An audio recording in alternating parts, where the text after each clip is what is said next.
5 years is a long time.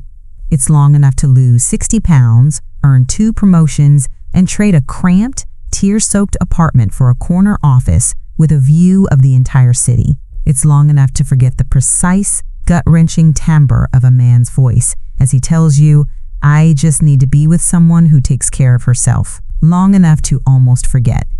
My name is on the door in brushed aluminum letters. As the Director of Digital Strategy, my calendar is a color-coded fortress, my email inbox a perpetually besieged city, and my authority absolute. I built this career on sleepless nights, fueled by coffee and a burning, desperate need to prove my own worth to the one person who should have mattered most, myself. But if I'm being honest, a small, petty part of me was also fueled by him, by the memory of his casual cruelty. His name was Ethan. He was my world, and he shattered it over a casual Tuesday night dinner. He'd poked at his salad while I finished my pasta, his brow furrowed with a kind of pained disappointment that still makes my stomach clench. "It's just aesthetics, you know," he'd said, as if discussing a poorly chosen throw pillow and not the body of the woman he claimed to love. He dumped me for being overweight, a word he wielded with the blunt force of a hammer. I hadn't seen or heard from him since that night. I'd blocked his number, purged my social media, and poured every ounce of my energy into my work. Now my team is my life, a collection of bright, ambitious minds I get to mentor and lead. This morning, HR sent over the file for our new summer intern, the one I'd be directly managing. I clicked it open, ready to do my usual welcome spiel. And there it was. Ethan's face, a little older, a little less boyishly arrogant, but unmistakably him, staring back at me from a grainy ID photo. My heart didn't sink. It seized, a cold, hard fist in my chest. He was my new intern. The man who broke my spirit because he didn't like the size of my jeans was now, quite literally, at my professional mercy. My assistant, Chloe, buzzed me through the intercom. "Your new intern is here for his onboarding, boss, and just a heads up, he already asked me about the holiday schedule. Seems eager to plan a vacation." A slow, dangerous smile spread across my face. Oh, this was going to be interesting. He wanted days off. After 5 years, I was finally in a position to give him exactly what he deserved. "Send him in, Chloe," I said, my voice dangerously smooth. The smile on my face wasn't one of happiness. It was the kind a predator gets right before the chase. For 5 years, I had run on a treadmill of ambition, my only goal to outrun the ghost of the woman he'd left behind. Now, the ghost wasn't just in my head. He was in my lobby. The door to my office clicked open. He stepped inside, looking around with a slightly bewildered expression that suggested he'd expected a cubicle, not a corner office. He was thinner than I remembered, and the easy confidence he used to wear like a second skin had been replaced by a nervous, almost deferential posture. His eyes scanned the room, taking in the floor-to-ceiling windows, the modern art on the walls, the mahogany desk that felt more like a throne. Then his gaze landed on me. Recognition didn't dawn, it crashed. His jaw went slack, his face paling to a sickly white. The professional smile he'd clearly practiced in the mirror dissolved. "You" was all he managed, a choked whisper. "Me," I confirmed, leaning back in my leather chair and steepling my fingers. I didn't get up. I didn't offer a hand. I let the silence stretch, filling the space between us with 5 years of unspoken history. He looked from my face to the nameplate on my desk and back again, the cogs turning with an almost audible clank. My team is my everything. They're a group of talented, driven people who trust me to lead them, to be fair, to be the boss they deserve. My reputation, the one I clawed my way up to build, depends on my professionalism. If I turn this internship into a personal vendetta, it's not just my career on the line, it's their morale. It's the culture I've worked so hard to create. They are what's at stake, and I can't let my personal history poison the well for them. I mean, talk about a high-stakes situation. If you've ever wanted to see someone walk a tightrope between professional grace and personal revenge, go ahead and hit that subscribe button, because this is about to get complicated. Ethan finally found his voice. I didn't know. The posting just said a major digital firm. We are, I said, my tone clipped and cool. I gestured to the chair opposite my desk. Have a seat, Mr. Daniels. We have your onboarding to discuss. He sank into the chair, looking like a man who had just been told his parachute was a backpack full of rocks. I walked him through the company policies, the project management software he'd be using, the menial data entry tasks that would constitute the bulk of his summer. His eyes were glazed over, his focus clearly shot. Then, just as Chloe had warned, he cleared his throat. This is probably a bad time, he began, wringing his hands. But my family, we have a trip planned for the 4th of July week. I already bought the tickets.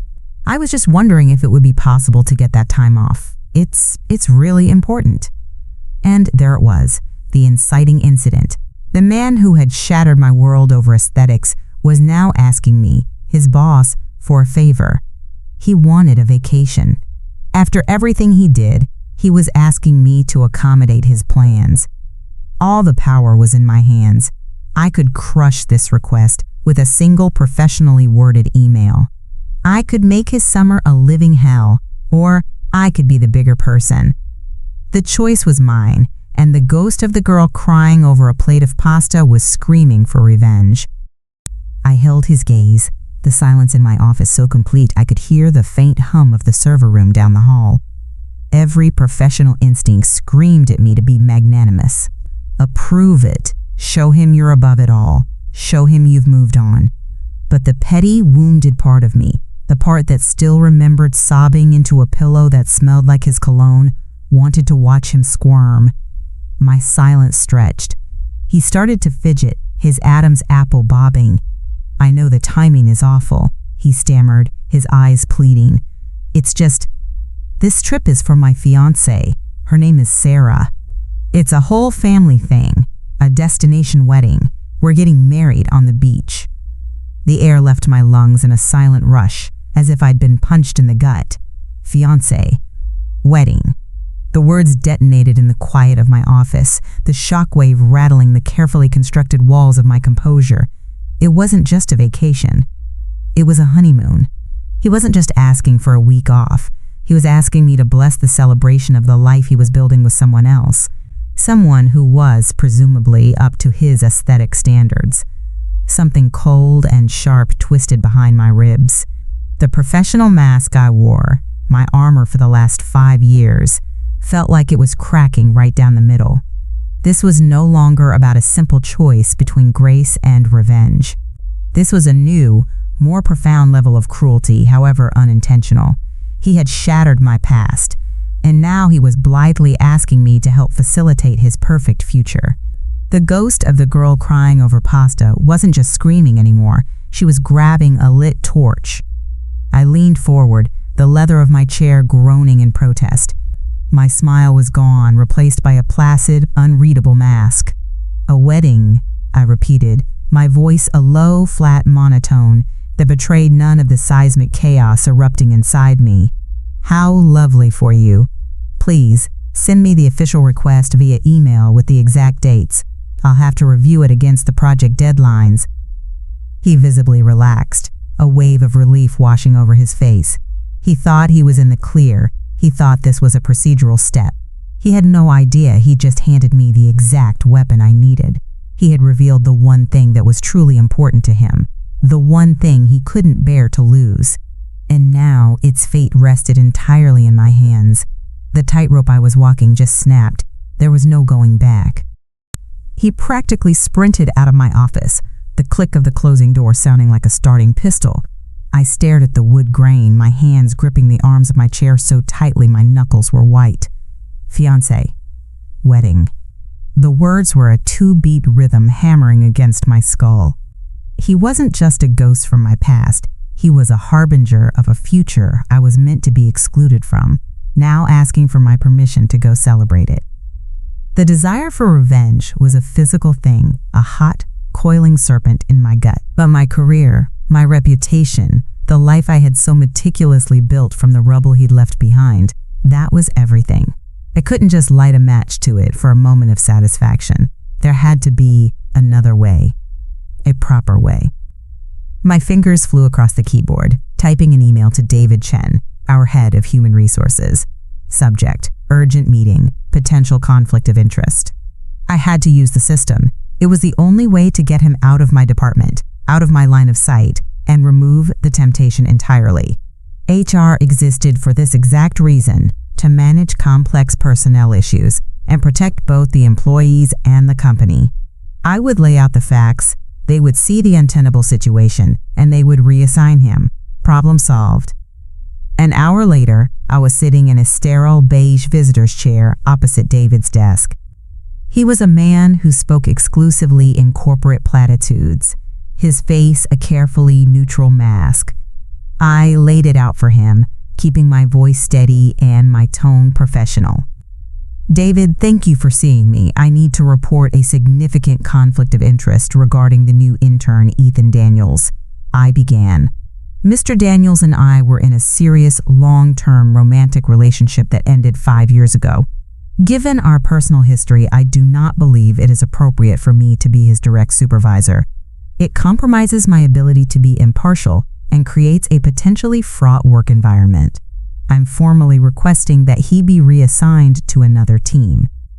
David listened, nodding slowly, a pen tapping a gentle rhythm on his legal pad. He let the silence hang for a moment after I finished, as if weighing a matter of grave importance. I see, he said finally, setting his pen down. And this relationship, it ended 5 years ago, you said? Yes. And there's been no contact since? None, I confirmed. He gave me a placid, almost paternal smile. Well, I appreciate your transparency. It shows great integrity. However, I'm not sure this rises to the level of a reassignable conflict. My stomach dropped. You're both professionals. The past is the past. Besides, on a practical level, there's nowhere else for him to go.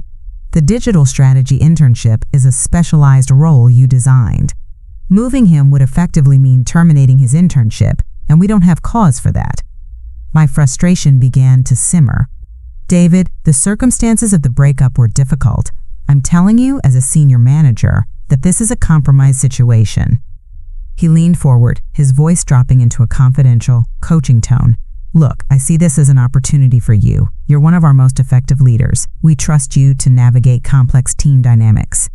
Consider this a test of that leadership. Show us you can manage this with the professionalism we know you have. If you can't handle a minor personal issue from your past, what does that say about your readiness for the next level? I stared at him, my mouth suddenly dry. He wasn't just dismissing my concern. He was weaponizing my own ambition against me. He was turning my valid HR complaint into a performance review. The system wasn't just failing me, it was gaslighting me. It was telling me the problem wasn't the conflict, the problem was my inability to simply get over it. A cold fear, sharp and sudden, pierced through my anger. I was trapped.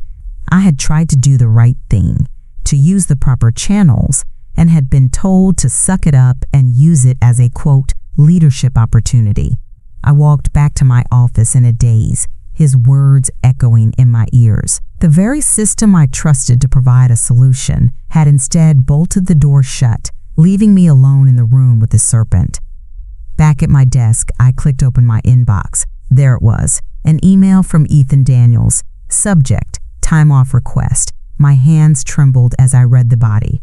It was polite, formal, and detailed the exact dates he needed for his wedding on the beach with a woman named Sarah. The system had failed. HR had failed.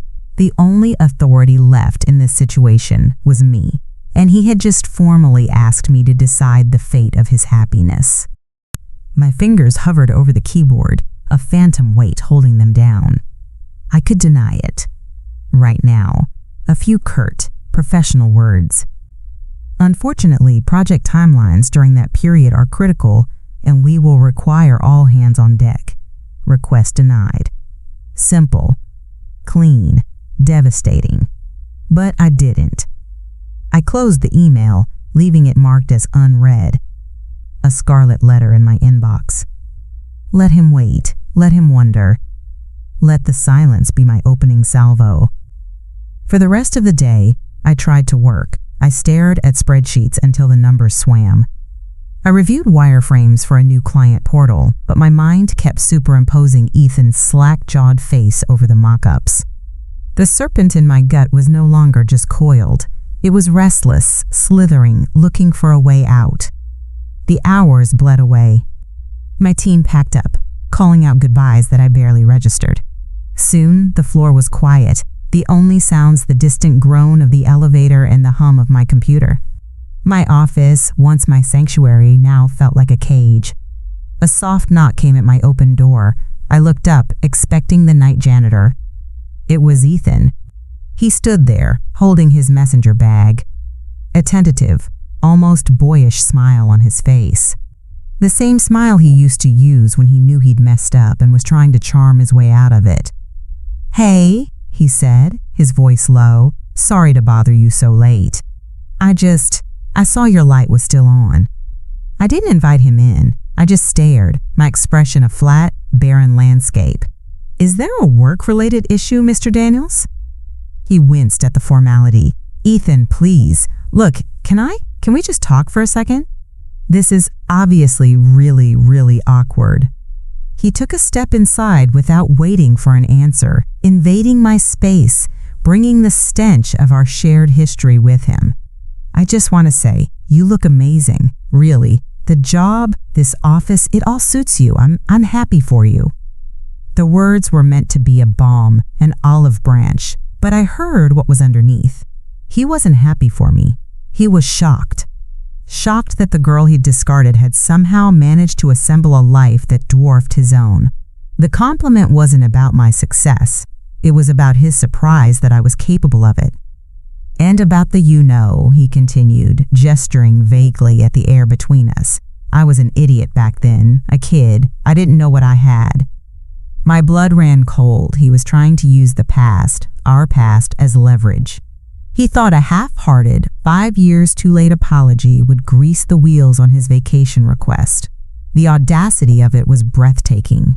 He wasn't just an intern asking for time off. He was an ex-boyfriend trying to cash in on a history he had personally set on fire. "What I have," I said, my voice dangerously quiet, "is a team to manage and a Q3 launch to prepare for. Your personal feelings about my career or your regrets about the past are not relevant to either of those things." His face fell. The charm offensive had failed. Panic flickered in his eyes. "Right, of course. Professional. I get it. It's just about that email I sent, the time off. It's really important. Sarah would be devastated. I just need to know if it's going to be a problem." He had cornered me in my own office, at the end of a day spent being gaslit by HR, and was now demanding an answer. He was no longer asking. He was pressuring. He had breached the walls, turning my professional sanctuary into a stage for his personal drama. He had made it clear that he saw our shared past not as a landmine, but as a shortcut. I stood up, the legs of my chair scraping against the floor. I walked to the window, turning my back on him to look out at the glittering expanse of the city below. My city. "I am still reviewing the project schedule, Mr. Daniels," I said, my reflection a cold silhouette against the skyline. "You will have my decision when I am ready to give it. Now, if you'll excuse me, I have work to do." His retreat was silent, a stark contrast to his confident entry. The door clicked shut, leaving me in the echoing quiet of my own making. I stood at the window for a long time, watching the headlights of distant cars bleed into red taillights, a vast, anonymous circulatory system for a city that didn't care about my history. He had called me amazing. He had said he was an idiot. He had tried to use the memory of our intimacy as a bargaining chip, and when that failed, he had resorted to emotional pressure about his fiancée. My sanctuary had been breached, my authority challenged, and my past used as a weapon against me. The next day was a masterclass in professional detachment. I assigned Ethan a mountain of mind-numbing data validation tasks, the digital equivalent of scrubbing floors with a toothbrush. I communicated with him only through our project management software, my comments clipped and devoid of any personality. I was his boss, nothing more. He was a resource, a temporary line item on a spreadsheet. But the unread email sat in my inbox, a glowing red beacon of unresolved conflict. Every time my eyes flicked to it, I felt that hot coil of anger tighten in my stomach. The system had failed me. He had cornered me. Now the choice was entirely mine, a secret war being waged in the silent space between my professionalism and my pain. Late in the afternoon, Chloe messaged me. FYI, the intern is a whiz with spreadsheets. He just automated that whole duplicate entry cleanup process you had him on. Saved us probably a day of work. I looked over the glass wall of my office. Ethan was at his temporary desk explaining something on his screen to another junior team member who was nodding enthusiastically. He looked competent, helpful. He was playing the part of the perfect intern, and he was good at it. He was building goodwill, creating a narrative where he was a valuable asset. A narrative that would make a sudden vacation denial seem all the more unreasonable, all the more personal. A cold, deliberate thought cut through my anger. I needed to understand the battlefield. I opened a browser window, the cursor blinking in the search bar. It wasn't snooping, I told myself. It was due diligence. I needed to know who I was dealing with. I typed his name, then I added hers, Ethan Daniels and Sarah. Her profile was public. A bright, sun-drenched collection of photos. There she was. Blonde, athletic, with a smile that looked like it belonged in a toothpaste commercial. There were photos of them running a 10K, hiking a mountain, and laughing on a sailboat. She was the physical embodiment of the woman he'd described all those years ago. The after picture he'd wanted me to become. He hadn't changed. He hadn't grown. He'd simply found what he was looking for. Then I saw it. A post from 3 weeks ago. It was a photo of her hand, a diamond glistening on her finger, held up against his chest. The caption read, "Can't wait to marry my best friend in just a few weeks. He finally got his dream job. I've got my dream guy, and soon we'll have our dream wedding on the beach. Everything is falling into place. Red heart." He finally got his dream job. The words hit me with the force of a physical blow. This internship, this role under my command. He had presented it to her as his dream job. The lie was so audacious, so utterly self-serving, it sucked the air from my lungs. He wasn't just an ex-boyfriend asking for a favor. He was a fraud using my company, my life's work, as a prop in the perfect little story he was selling his perfect future wife. That was the truth. The window of opportunity wasn't a choice between grace and revenge anymore. It was a choice between letting him use me to build his life on a foundation of lies or showing him what happens when you try to con the wrong person. The ghost of the girl crying over pasta didn't want revenge. She wanted justice. I turned back to my monitor, the city lights blurring in my peripheral vision. My hands were steady now. The trembling was gone, replaced by a chilling calm.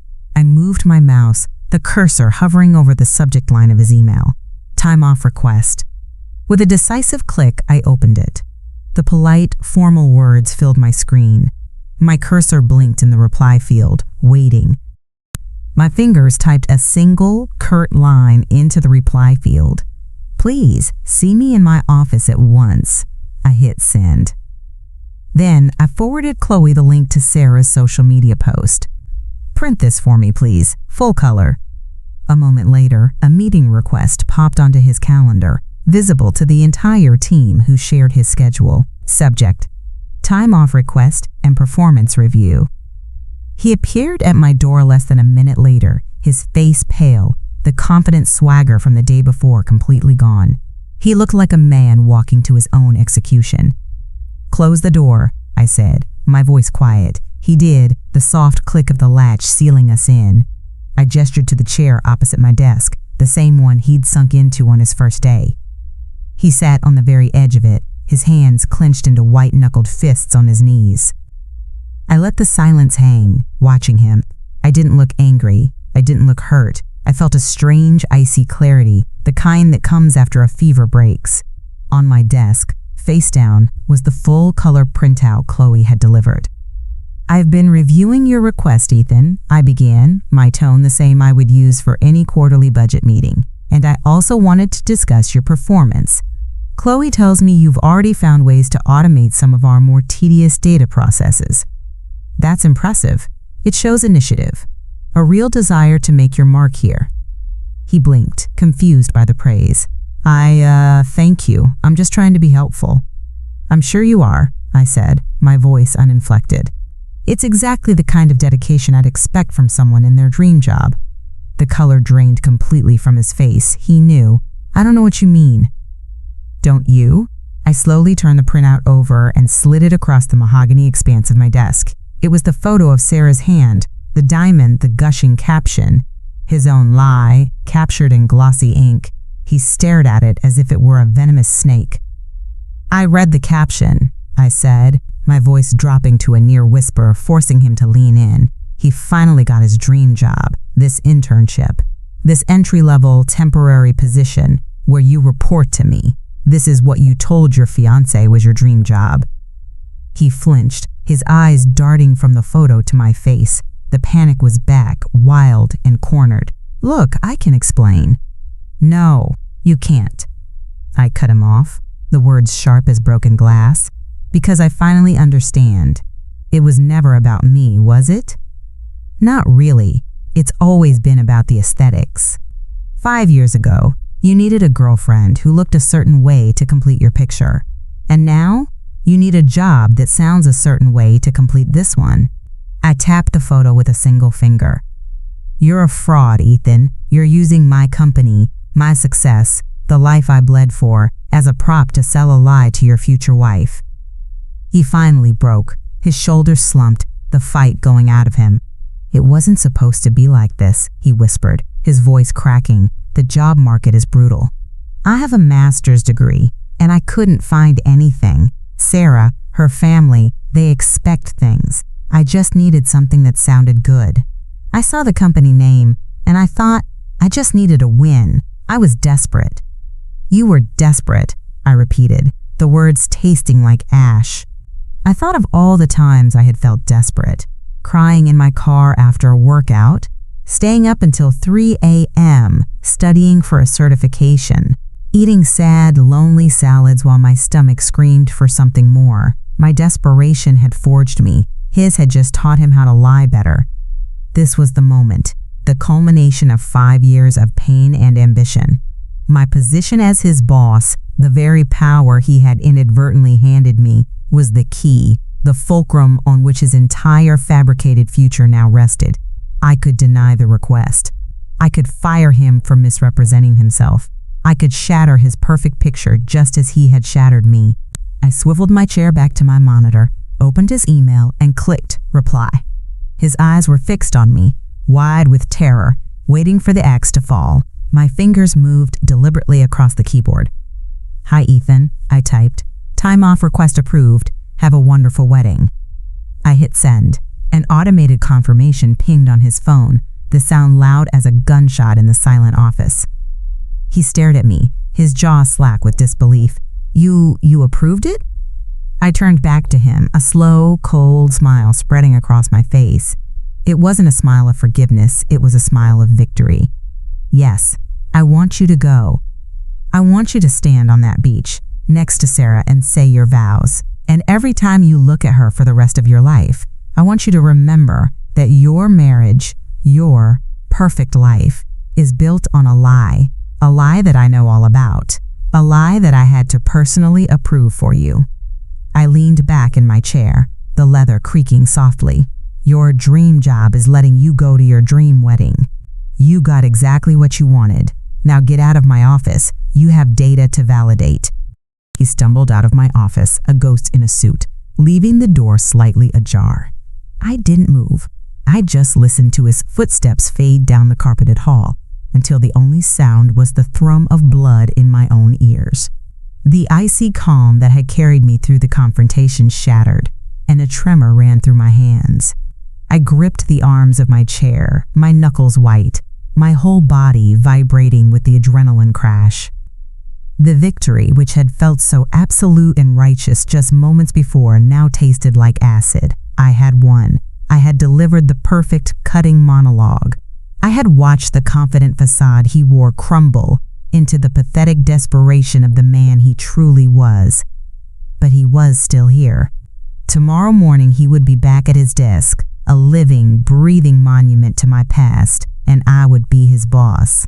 My payoff wasn't an ending, it was a life sentence, a promise that I'd have to see his face every day and live with the choice I'd made. My eyes fell on the printout still sitting on my desk, Sarah's blissful, oblivious smile, the diamond, the caption. My gaze locked on the 4 words that had changed everything. He finally got his dream job. And that's when the last of the adrenaline-fueled fog cleared. David Chen's condescending voice echoed in my head. Consider this a test of that leadership. He had told me to handle a minor personal issue. But this wasn't personal anymore. This wasn't about a 5-year-old breakup. This was about an employee who had, in writing, publicly misrepresented his position with my company to secure a marriage. He was using our brand, my department, my reputation, as a building block for his fraudulent life.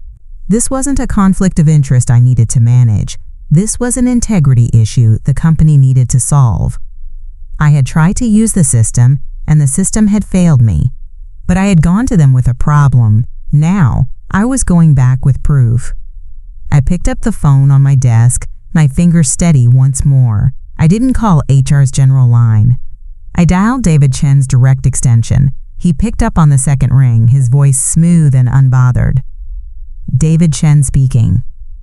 David, it's me, I said, my voice level and cold. I have new information regarding the intern, Ethan Daniels. It's a matter of professional conduct and misrepresentation. My leadership opportunity has revealed a significant liability issue for the company. There was a pause on the other end of the line. The placid, coaching tone was gone, replaced by a new note of caution. A liability issue? What kind of information? I picked up the glossy printout. Evidence? I said. I'm on my way to your office right now. I expect you to be there. I didn't wait for a reply. I hung up the phone, slid the damning photograph into a manila folder, and stood up.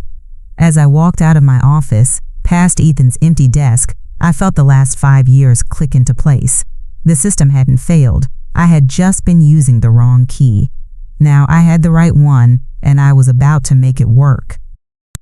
The walk to David Chen's office was the longest 10 floors of my life. The elevator's quiet ascent felt like a pressure cooker, each chime of a passing floor tightening a knot in my chest. This wasn't a triumphant march. It was the grim, necessary work of cleaning up a mess I had both inherited and created. I didn't knock. I pushed the door open to find David standing by his window, a posture I recognized as his attempt to project authority. He turned, his face a carefully arranged mask of concern. "This is a serious accusation," he said, gesturing for me to sit. I remained standing. I opened the manila folder and laid the single glossy page on his desk. "It's not an accusation, David. It's a fact. Our intern has told his fiancée, and by extension her entire social circle, that this temporary internship is his dream job. He is leveraging our company's brand and my department's reputation to build a personal life based on a material misrepresentation. That is a liability." He picked up the printout, his eyes scanning the saccharine caption. For a flicker of a second, the corporate mask slipped. I saw not a human resources manager, but a risk management automaton calculating exposure. The paternal, condescending coach was gone. In his place was a man looking at a potential lawsuit, a PR nightmare, a blemish on the company's pristine image. "I see," he said, his voice flat. He placed the paper back on the desk as if it were contaminated. "This is unfortunate. It's a clear violation of our code of conduct regarding professional integrity," I stated, the words cold and precise. "I tried to tell you this was a compromised situation. You told me it was a leadership test. Well, I've led. I've assessed the situation, identified the risk, and now I'm bringing you the evidence. The rest is up to you." He cleared his throat, straightening his tie. He was back on script. "Thank you for your diligence. You were right to bring this directly to me. HR will handle this from here. We'll action a solution immediately. For the sake of team morale, it's best this is handled discreetly. You will not be involved further." I didn't say anything. I just picked up my folder, turned, and walked out. He had given me what I wanted, but the victory was hollow, a sterile corporate procedure that had nothing to do with justice and everything to do with mitigating risk. I went home. I didn't stay to work late. The corner office, my fortress, suddenly felt like the scene of a crime. The view of the city lights felt accusatory. My beautiful, hard-won apartment was silent and cold, the expensive furniture offering no comfort. I had fantasized for years about having power over Ethan, about being the one in control. Now I had it, and I had used it, and it felt disgusting. The power I had worked so tirelessly to build, the career that was my armor, had been tainted. It was no longer just a symbol of my worth, it was the weapon I'd used to ruin a man's life, however much he deserved it. Sleep didn't come. When it finally did, it was a fitful, shallow thing, plagued by visions. I was at a beach, the sand cold and wet. Ethan and Sarah were standing before me, dressed for a wedding. I was holding a tablet, and instead of vows, I was reading his performance review aloud. Shows initiative, but lacks integrity. The wedding guests were my team, their faces shifting between pity and disapproval. Sarah was crying, her tears smearing her perfect makeup. Ethan wasn't looking at her, he was looking at me, his face not full of hatred, but a kind of vacant despair that was somehow worse. I woke up gasping, my heart hammering against my ribs, the sheets damp with a cold sweat. The anxiety was a physical presence in the room, a heavy blanket pinning me to the bed. I had done it, I had won, I had protected my company, my team, and myself. I had used the system, bent it to my will, and gotten the exact outcome I wanted. But as I stared into the pre-dawn darkness of my bedroom, I had never felt more like the girl crying over a plate of pasta. I had just traded one form of heartbreak for another.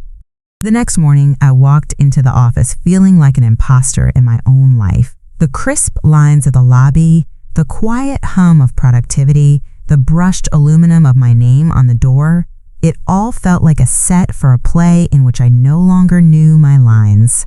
My victory over Ethan had curdled overnight into a toxic sludge of self-recrimination. When I rounded the corner to my team's area, I saw it. His desk was wiped clean. The laptop, the temporary badge, the single, sad-looking pen he'd been using, all gone. It was as if he had never been there. Chloe caught my eye from her desk, giving me a small, tight-lipped nod. The message was clear. It's done. Back in my office, an email from David Chen was waiting. Subject, resolution. Thank you for bringing the personnel matter regarding Ethan Daniels to my attention, it read. Following our review, we have taken the appropriate action and his internship has been terminated, effective immediately. We appreciate your discretion in this sensitive matter. I read it twice. We have taken the appropriate action. There was no acknowledgement of his initial dismissal of my concerns, no apology for calling it a leadership test. It was a sterile, self-congratulatory memo designed to close a file and absolve HR of any misstep. He was sweeping his own failure under the rug along with Ethan's. The system hadn't just failed me once. It was trying to gaslight me into believing it had worked perfectly all along. The hollow feeling in my gut solidified into something hard and sharp. This wasn't over. Ethan was just a symptom.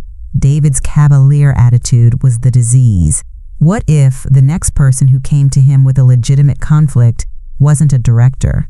What if it was a junior employee, someone without the power or the paper trail I had?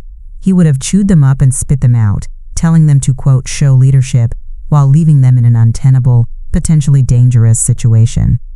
My revenge on Ethan was a fleeting, bitter pill, but ensuring this never happened to anyone else, that was a legacy. That was power used for a purpose. My fingers flew across the keyboard, a new, purer sense of clarity guiding them. I opened a new message, addressing it to Caroline Finch, the Vice President of People and Culture. I CC'd David Chen. Subject, Postmortem and Policy Recommendation, Ethan Daniels' Conflict of Interest. "Caroline," I began, "I'm writing to thank David Chen for his swift resolution in the termination of the intern, Ethan Daniels, after I presented him with indisputable evidence of professional misrepresentation yesterday.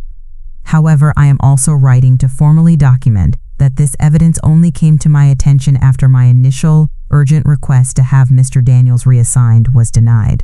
On date, I reported a significant conflict of interest to David, citing a past personal relationship. My request was dismissed, and the situation was framed to me as a leadership opportunity and a test.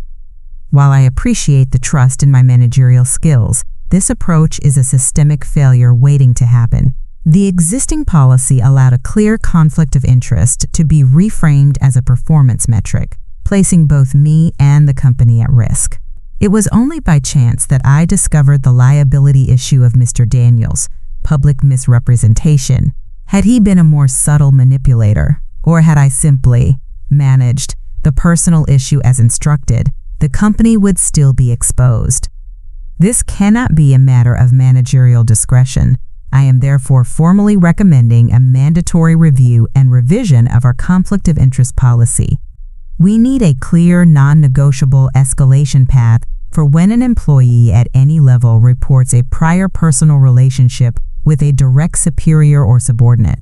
The burden should be on the system to eliminate the conflict, not on the manager to navigate it. I have attached all relevant documentation. I look forward to discussing how we can strengthen our policies to protect our employees and the company more effectively in the future. I hit send. The email vanished into the digital ether. An unignorable bomb dropped directly onto the VP's desk. David would see it, and he would know this wasn't an attack. It was a checkmate. I hadn't gone after him. I had gone after the broken rung in the ladder he was standing on. I leaned back, the leather of my chair groaning softly. The anxiety was gone, replaced by a quiet, steely calm. I hadn't fixed my past, and I hadn't erased the hurt. But I had taken the ugliest, most painful chapter of my life and used it to fortify the walls for everyone else. The corner office felt like mine again. 3 months is a long time. It's long enough for a company to rewrite its conflict of interest policy, a process my team has cheekily nicknamed the New Daniels Doctrine. It's long enough for David Chen to be quietly reassigned to a special projects role in a satellite office, and for his boss, Carolyn Finch, to become an unexpected mentor.